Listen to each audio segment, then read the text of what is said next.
로마서 6장 1절부터 11절까지의 말씀을 봉독하겠습니다.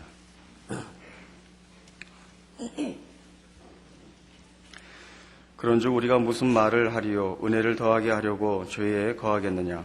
그럴 수 없느니라. 죄에 대하여 죽은 우리가 어찌 그 가운데 더 살리요?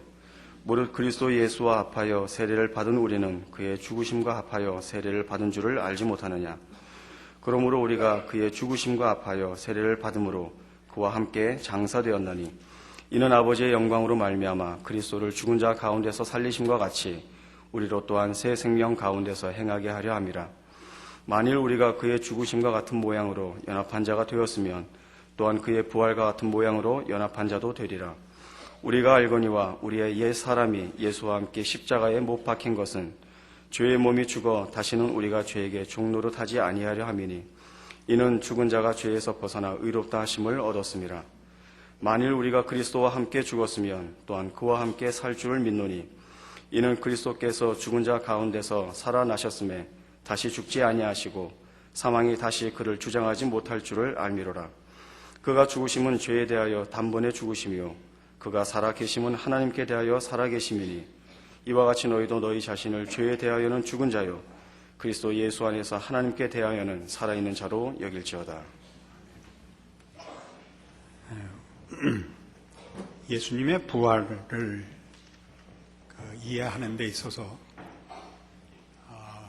많은 성도들이 예수님이 나 때문에 죽으셨다 하는 것은 충분히 납득하면서도 나 때문에 살아나셨다 그렇게 얘기하면 조금 그 죽으심에 대한 이해보다는 좀 갸우뚱하는 모습을 봅니다. 왜냐하면 예수님의 사역이 죽으심에 우리가 더 무게를 두고 있고 관심을 두고 있기 때문일 것입니다. 예수님의 죽으심에 관심을 더 두고 있다는 건 무슨 뜻이냐 하면 우리 죄 때문에 우리를 구원하기 위하여 예수님이 죽으셨다. 이렇게는 누구나 수긍을 하고 납득을 하는데 살아나신 것은 이제 그 사역을 마치시고 사망 권세 아래 있을 수 없는 하나님이시니까 부활하셨다. 이쯤으로 혹 오해하는 게 아닌가 하는 생각이 듭니다. 왜냐하면 요즘 와서 이런 식의 표현들이 생기고 있어요. 예수님의 부활을 축하합니다. 이게 좀 난감하거든요. 왜 난감하냐면 예수님의 생신을 축하합니다 하고는 안 그러죠. 예수님의 생신을 축하하는 그건 신성모독입니다. 왜냐하면 예수님이 우리가 인간들이 그 생일을 축하하는 것은 없던 존재가 생명을 얻어서 생겨났다 하는 의미에서 축하하는 거거든요. 예수님은 순환을 당하러 오신 분이기 때문에 그의 오심을 감사해야 되는 것이지 그의 탄생을 축하했다간 그건 곤란하거든요. 그런 의미에서의 얘기입니다. 예수님의 죽으심을 우리의 구원과 결부시켜서 충분히 납득하면서도 예수님의 부활이 우리와 연결되어 있는 것은 많이들 놓칩니다. 그 이유는 거듭 반복하지만 우리가 우리의 구원을 죄사함이라는 그 측면에서 너무 집중하기 때문입니다. 그건 전혀 잘못된 것은 아닌데 균형상 그렇습니다. 왜냐하면 오늘 본문 로마서 6장 1절을 보시면 그런즉 우리가 무슨 말 하리요? 은혜를 더하게 하려고 죄에 거하겠느냐? 이 질문이 왜 등장하느냐 하면 우리의 구원을 얘기할 때마다 이것이 은혜요? 값없이 받은 것이라 이렇게 우리 다 잘 알고 믿고 있습니다. 우리가 한 게 없다 하는데 이제 그 강조점이 있죠. 그러니까 예수님이 오신 것도 우리와 의논하시지 않았고 우리가 아직 죄인 되었을 때 오셨고 우리가 아무것도 한 일 없이 주께서 이미 십자가에 죽으사 우리 죄를 구속하셨으니까 은혜죠. 처음부터 끝까지.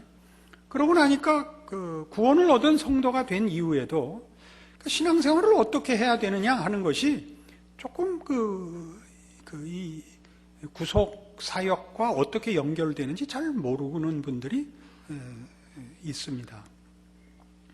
우리는 그저 예수를 믿는 자 됐으니까 신앙, 윤리, 도덕 차원의 실천이 있어야 된다 라고 이해를 하고 있지, 그것이 예수 그리스도의 이 십자가와 부활과 어떻게 연결되는지는 잘 모르는 듯 해 보입니다.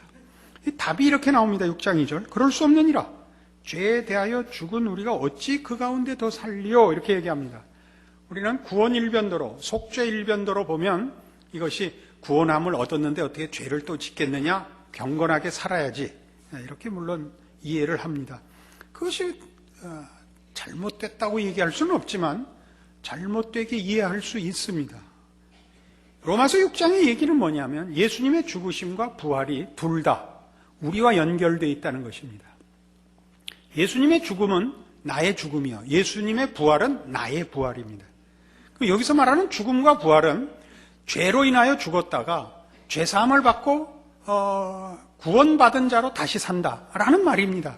그러나 그것보다 더 나갑니다. 어떤 의미로 더 나가냐면 10절, 6장 10절. 그가 죽으심은 죄에 대하여 단번에 죽으시며 그가 살아계심은 하나님께 대하여 살아계심이니 이와 같이 너희도 너희 자신을 죄에 대하여는 죽은 자요 그리스도 예수 안에서 하나님께 대하여는 살아있는 자로 여길지어다.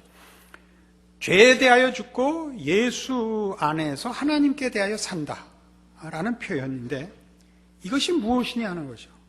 이것이 죄에 대하여 죽었다는 것이 이제 죄인의 자리에서 벗어났고 하나님 안에 속한 자로서 이제 죄를 지면 안 되는 자다라는 식으로 이해하는 것은 극히 부분적인 것입니다. 골로새서 1장에 갑시다.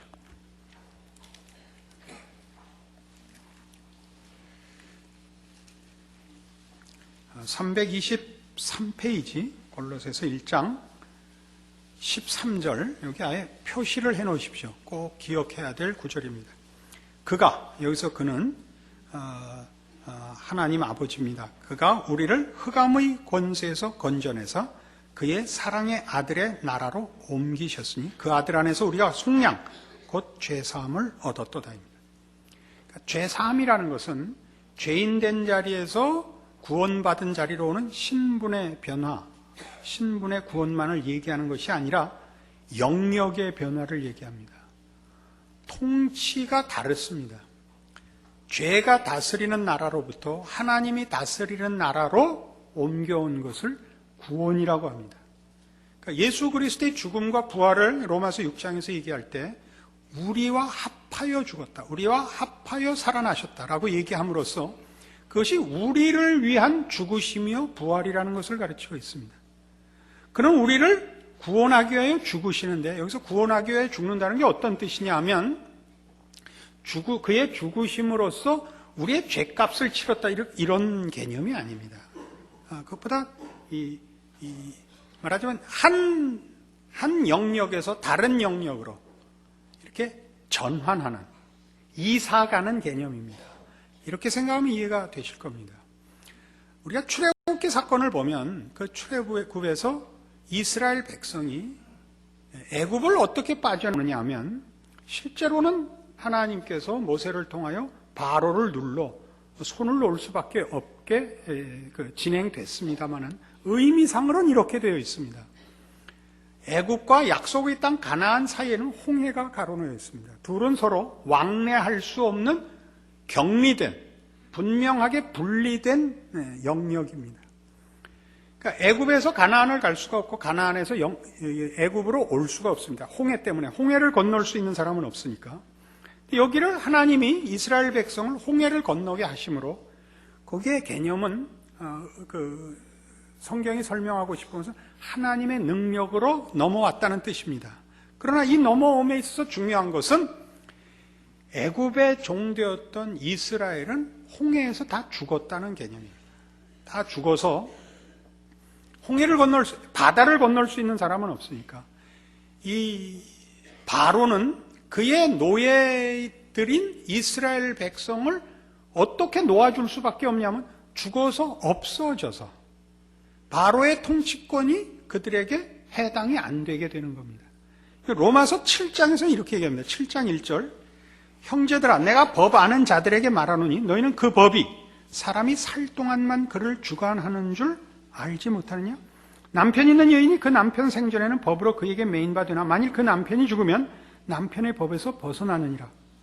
이 말 알겠죠? 그러니까 이스라엘 백성이 애굽에서 어떻게 자유를 얻느냐라고 죽어서 없어짐으로써 애굽의 소유물로부터 해방이 됩니다. 그러면 가나안에 들어간 자들은 누구냐? 홍해를 지금 역사적으로 말하자면 이스라엘이 홍해를 건너온 거 아니에요. 그러니까 애굽에서부터 온 자들이 아니라 홍해에서 나온 자들인 거예요. 새로 생긴 존재라고요. 새로 생겼기 때문에 그들은 아직 누구의 밑에 들어가 있지 않아서 자유인이라고요. 그들을 누가 새로 만들었죠? 하나님이 만들어서 하나님의 백성으로 가나안 땅에 이스라엘을 세우는 것입니다. 예수님이 하신 일이 그겁니다. 예수님이 죽으심으로 온 인류를 대표 원리라고 하는 거예요.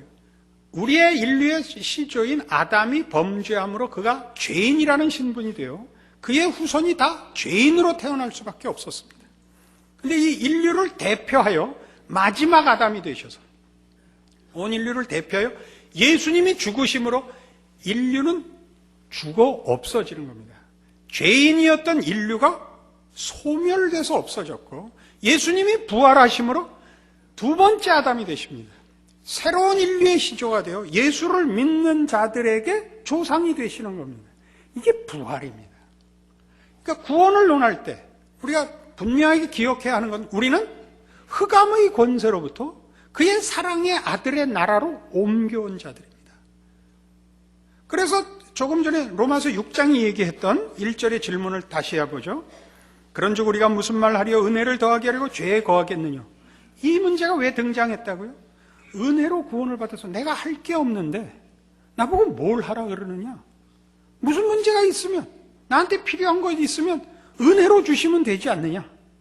이게 이제 말하자면 어리석은 뻔뻔스러운 무책임한 핑계가 될 수도 있고 또는 은혜 일변도가 돼가지고 뭘 해야 되는지 모르는 자신의 문제가 죄사함을 받고 하나님의 자녀가 되는 것이 전부인 것으로 해석하는 자들이 어떻게 해야 될지 모르는 답답한 질문이 될 수도 있습니다.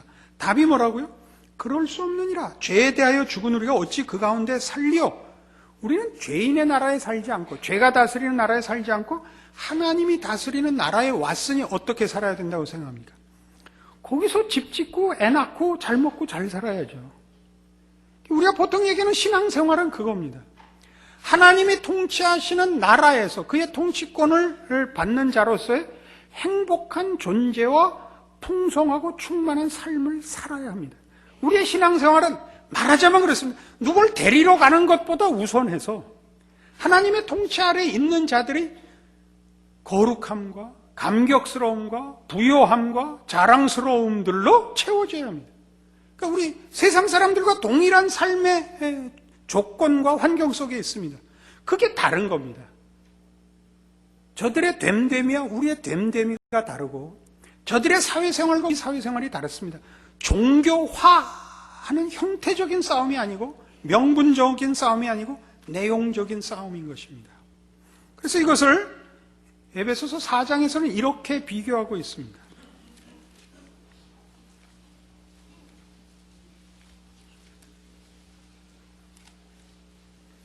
313페이지 신약성경 에베소서 4장 17절입니다. 그러므로 내가 이것을 말하며 주 안에서 증언하노니 이제부터 너희는 이방인이 그 마음에 허망한 것으로 행함같이 행하지 말라. 그들의 총명이 어두워지고 그들 가운데 있는 무지함과 그들의 마음이 굳어짐으로 말미암아 하나님의 생명에서 떠나 있도다. 그들이 감각 없는 자 되어 자신을 방탕에 방임하여 모든 더러운 것을 욕심으로 행한다 그럽니다. 이것들을 여러분 절대 윤리 도덕적으로 읽으시면 안 됩니다. 이건 전부 하나님 없는 자들의 삶의 허망함입니다. 그리고 방탕함입니다. 허망하다는 건 내용이 없는 것입니다. 목표를 세울 수 없는 자들이요. 기준도 진리도 없는 자들의 어쩔 줄 모르는 삶을 말하는 것이요. 방탕하다는 것은 그냥 시간을 소진할 뿐입니다. 이것이 하나님 없는 삶입니다. 하나님만이 진리와 생명의 근거자이시고 그것이 허락되는 통치입니다. 하나님 없이는 이것을 만들 수가 없습니다. 우리는 지금 다원주의 사회에 살고 있습니다. 다원주의란 말 그대로 절대 기준이 없는 모든 인간의 삶과 보다 고급한 내용들을 하나로 묶을 수 없어서 상대화하고 파편화시킨 사회입니다. 그것을 세상은 포기했습니다. 모든 삶을, 모든 생각을 진리와 절대를 규명하거나 그것을 제시하는 일을 실패했다는 것을 자인하여 여기까지 온 사회가 다원주의입니다. 그러니까 지금 모든 것은 상대화됐죠. 절대라는 말을 쓰지 못합니다. 여기는 진리라는 말이 없습니다. 부분에 적용되는 실용적인, 그래서 실용적이라는 것도 굉장히 모호한 것입니다만은 실용적인 가치만이 쓰이고 있습니다. 그래서 현대 사회에 가장 각광을 받고 있는 가치는 열정입니다. 그 열정에 아무런 근거도, 내용도, 목표도, 이유도 없습니다. 그것이 열정을 불러일으키기만 하면 대접을 받는 사회가 됐습니다. 그래서 그토록 무엇을 하든지 열정적입니다. 왜냐하면 아마 허망해서 그럴 것입니다. 그 야구 응원하는 동안, 축구 응원하는 동안 그 시간만은 자신의 공허함을, 인생의 황폐함을 잊을 수 있어서 아마 그러는 것이 아닌가, 그렇게 생각이 듭니다. 그러니까 그 어느 시대보다 지금 삶이 더 분주하고 어떤 의미에서 다이내믹합니다. 여러분 TV 드라마나 영화나 보시면 참 영화도 잘 만들고 드라마도 잘 만드는데 내용 중에 쓸만한 건 개뿔도 없습니다. 그죠? 말도 안 되는 소리를 하고 만들어서 무슨 거침없이 하이킥 그놈의 다리를 내가 언젠가 가서 부러뜨려 놓을 작전입니다. 어디다 대고 하이킥 죽으려고. 그러나 그렇게밖에는 할 수 없는 것이 세상입니다. 하나님 없는 삶입니다. 이걸 우리끼리, 예수 믿는 사람들끼리 이해 못하면 안 됩니다. 우리만이 뭘 갖고 있느냐 하면 뒤이어 나오는 말씀 속에 제시하는 바와 같이 20절, 오직 너희는 그리스도를 그같이 배우지 아니하였느니라. 뭐와 대비되느냐 하면 21절, 진리가 예수 안에 있는 것 같이입니다. 우린 이 안에서, 예수 안에서 뭘 발견하느냐 하면 진정한 가치를 배웁니다. 인간이 얼마나 하나님의 형상으로 지음을 받아 영광되고 복되고 진실한 존재인가를 확인합니다. 세상적인 가치로가 아니라 참된 영혼의 만족을 얻습니다. 세상에서는 그걸 할 수가 없습니다. 세상에서 우리가 값을 쳐주는, 말하자면 부러워하는 그런 대중의 영웅들을 보십시오. 그가 혹 무슨 스포츠의 영웅일 수도 있고, 또는 정치가일 수도 있고, 또는 무슨 어떤 과학자일 수도 있고, 또는 무슨 여러 예술 분야의 영웅일 수 있습니다. 그러나 세상의 사람들이 자기가 하는 일 하나 때문에 자기 인생과 존재를 홀딱 항복하는 사람은 없습니다. 만족하는 사람은 없습니다. 우리 영혼의 만족은 무슨 야구를 잘한다든가 축구를 잘한다든가 음악을 잘한다는 것만으로는 다 채울 수가 없습니다. 그걸 잘하는 것은 물론 큰 자랑일 수 있지만 우리가 부러워하는 것, 노래를 잘한다, 잘생겼다, 건강하다, 그것만으로 어떤 개인도 그거 하나로 만족했다는 사람은 없습니다. 언제나 그가 예술 분야의 영웅이든, 그가 스포츠 분야의 영웅이든, 그가 혹은 과학계의 영웅이든, 지성계의 영웅이든, 그 모든 영웅들은 보면 진정한 영웅의 가치는 그가 인간이 무엇인가를 제대로 이해하여 그의 영혼에 충실함을 갖고 있을 때 비로소 자신이 가진 재능들을 올바로 쓸 수 있었다라는 고백으로 공통되게 모아집니다.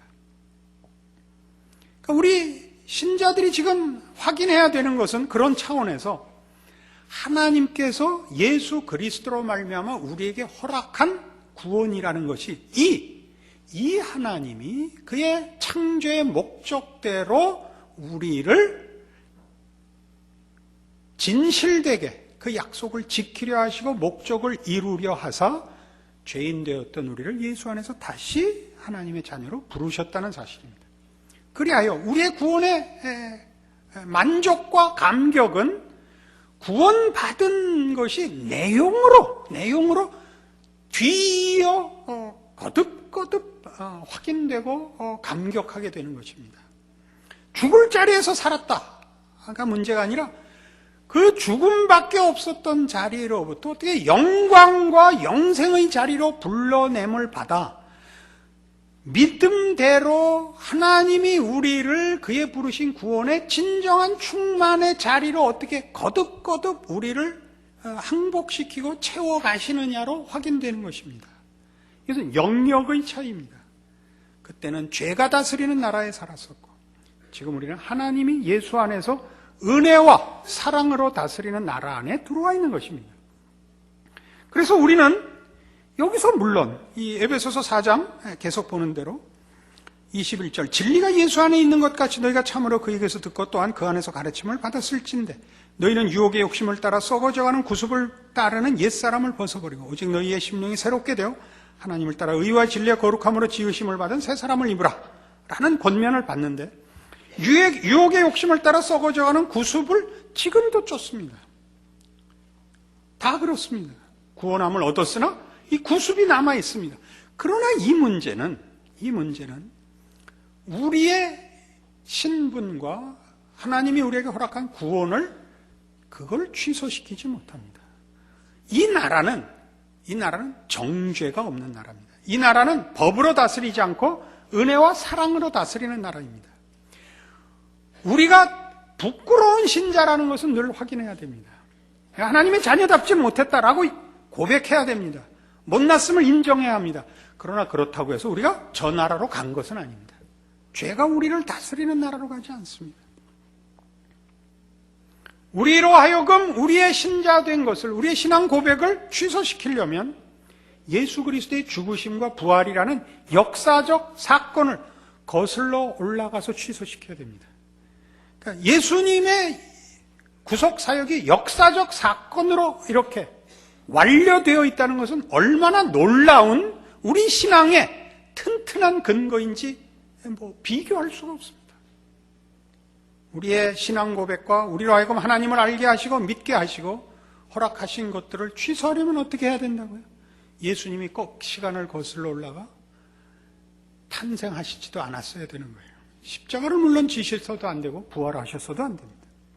이런 역사적인 사건을 뒤집을 수 없는 것 같이 하나님의 통치와 구원의 나라의 부름을 받은 우리들의 신자된 신분과 운명은 바꿀 수 없습니다. 그러나 지금도 얘기하는 것 같이 우리는 유혹의 욕심을 따르는 구습을 아직도 가지고 있습니다.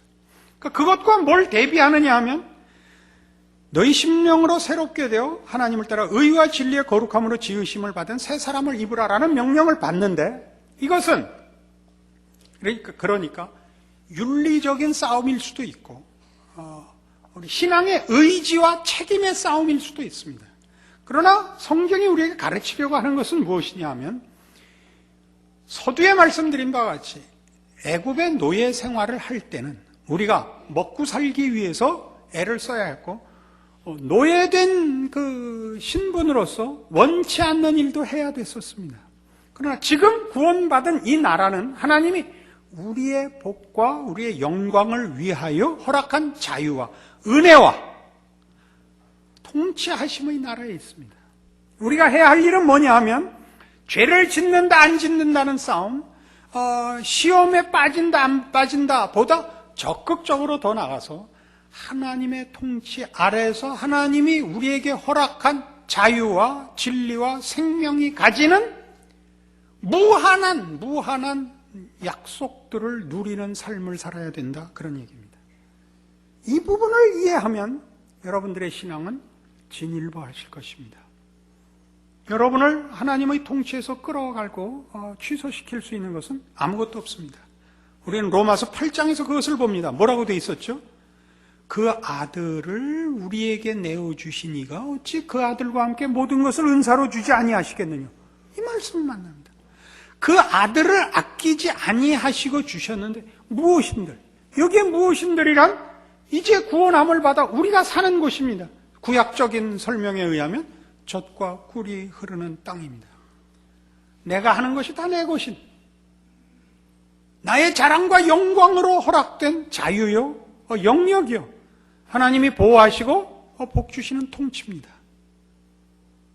이것이 예수 그리스도의 부활이 우리에게 묶여 있어 취소될 수 없는 신자들의 권리요, 신분입니다. 우리는 이걸 놓치고 있습니다. 갈라디아서 5장에 가시면 에베소서 바로 앞이 갈라디아서입니다. 이 문제를 이렇게 또 소개합니다. 갈라디아서 5장 16절 내가 이르노니 너희는 성령을 따라 행하라. 그리하면 육체의 욕심을 이루지 아니하리라. 육체의 소욕은 성령을 거스리고 성령은 육체를 거스르나니 이 둘이 서로 대적하므로 너희가 원하는 것을 하지 못하게 하려 함이니라. 너희가 만일 성령이 인도하시는 바가 되면 율법 아래 있지 아니하리라. 육체의 일은 분명하니 곧 음행과 더러운 것과 호색과 우상숭배와 주술과 원수 맺는 것과 분쟁과 시기와 분냄과 당짓는 것과 분열함과 이단과 투기와 술 취함과 방탕함과 또 그와 같은 것들이라. 전에 너희에게 경계한 것 같이 경계하노니 이런 일을 하는 자들은 하나님의 나라를 유업으로 받지 못할 것이요 오직 성령의 열매는 사랑과 희락과 화평과 오래 참음과 자비와 양성과 충성과 온유와 절제니 이 같은 것을 금지할 법이 없느니라. 우리가 어디로 왔는가를 아셔야 됩니다. 성령의 열매를 맺으십시오. 의지의 싸움이 아닙니다. 성령의 통치 아래에 있습니다. 성령의 통치 아래에 있다는 것이 가만히 있어도 성령께서 나를 조종하신다라는 개념이 아니라 여기는 그런 나라입니다. 우리는 그 전에 어떤 나라에 있었습니까? 우리 마음대로 살던 나라에 있었습니다. 죄가 우리를 다스려서 내가 원하는 것이 모두 죄일 수밖에 없던 나라에 살고 있었습니다. 이제 하나님이 성령 안에서 우리를 다스리고 무한하게 허락하신 영광과 생명과 진리의 나라에 있습니다. 이걸 누리고 살라는 겁니다. 그러면서 뭐라고 붙이느냐 하면 이 약속들이 왜 우리에게 책임이고 권리고 그리고 가능하냐 하는 것을 24절 그리스도 예수의 사람들은 육체와 함께 그 정욕과 탐심을 십자가에 못 박았느니라입니다. 누구와 함께? 예수 그리스도와 함께 못 박았습니다. 그것이 우리를 다스리던 나라가 아닙니다. 하나님이 다스리는 나라입니다. 물론 우리는 아직도 죄의 습관에 붙잡혀 있습니다. 그러나 그것이 단지 의지의 싸움에 불과한 것이라고 생각하지 마시고 예수 그리스도의 부활이 가져온 취소할 수 없고 변개할 수 없는 하나님의 작정 아래서 우리가 이제 그의 통치 아래 들어온 우리의 구원을 영역적으로 통치로서 구별하여 이해하기 시작하면 여러분들은 다만 죄를 짓는다 만다라는 싸움에 집착하지 마시고 실수하는 일들이 있을 것입니다. 그걸 자꾸 씻어내는 일만 하지 마시고 한 가지 실패했습니까? 두 가지 실패했습니까? 나머지는 자꾸 하나님의 뜻대로 사는 것으로 여러분의 삶을 신자답게 영위하셔서 어떻게? 사랑과 희락과 화평을 가지라고요. 여러분이 만일 여러분이 어떤 일에 신앙윤리적으로 실패했다고 생각하십니까? 그러면 따뜻한 마음을 가지셔서 비슷한 잘못한 사람을 따뜻하게 쳐다보시면 그거 다 반가이 됩니다. 이런 땐 이 일본 말이 가장 확실해서 그래. 면책이 된다 그런 의미는 아닌데 우리는 하나를 실패함으로써 전부를 실패하기 때문에 이 이해를 듭니다. 우리가 이 나라에 와 있는 것 자체를 불신하게 됩니다. 나한테 다 달려버립니다. 내 의지의 싸움으로 다 달려버립니다. 하나를 실패하면 자폭하게 만듭니다. 그러지 말라는 거죠. 그러지 말라는 거죠. 하나 성공하고 전체를 망가뜨리는 사람이 너무나 많기 때문입니다. 뭘 하나 잘하면 그러면 댕댕거리잖아요. 그래서 지금 이 구절이 필요해요. 갈라디아서 5장 16절 이하가. 왜? 네가 잘했다고 생각하는 데서 무슨 열매가 나오는가 보고 네가 못했다고 생각하는 데서도 무슨 열매가 나올 수 있는가 봐라 이거예요. 봐라 이거예요. 성령의 열매가 나오세요. 온유하고 겸손하세요. 네? 그런 것들이 나오면 여러분은 성령을 쫓고 있는 겁니다. 이 나라는 그런 나라입니다. 그 통치가 허락되는 나라고 그것이 우리의 자랑인 나라입니다. 옳은 말, 바른 말 한답시고 싸우지 마십시오. 눈에 힘주지 마십시오. 그렇다면 육체를 쫓고 있는 것입니다. 그것은 이 나라에서 요구하는 것이 아닙니다. 이것이 예수님의 죽으심과 부활이 갖는, 그래서 우리에게 허락된 구원의 진정한 의미입니다. 여러분 모두가 어떤 구원을 받았는가를 아셔야 합니다. 여러분이 못날 수는 있지만 취소될 수 없는 하나님의 자녀라면 여러분의 삶을 어디로 바쳐야 된다? 하나님의 통치에 바쳐야 된다. 잘했다 잘못했다에 집착하지 마시고 보다 넓게 여러분의 매일의 삶 속에서 하나씩 둘씩 하나님의 통치에 순종하는 신앙의 승리를 이루어 나가 보십시오.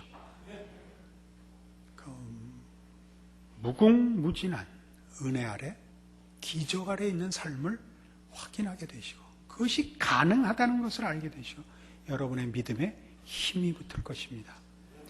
예수 그리스도의 부활이 사실인 것처럼 그 통치 아래 사는 모든 성도들의 신앙 고백이 현실적으로 가능한 약속들입니다. 이 신자의 승리가 여러분들의 것이라는 것 잊지 않으시는 여러분의 삶이 되기를 원합니다. 기도하십시다. 하나님 아버지 은혜를 감사합니다. 하나님의 자녀로 산다는 것에 귀한 약속과 우리를 불러주신 하나님의 신실하심으로 우리의 신자된 삶의 특권과 자랑을 확인했습니다.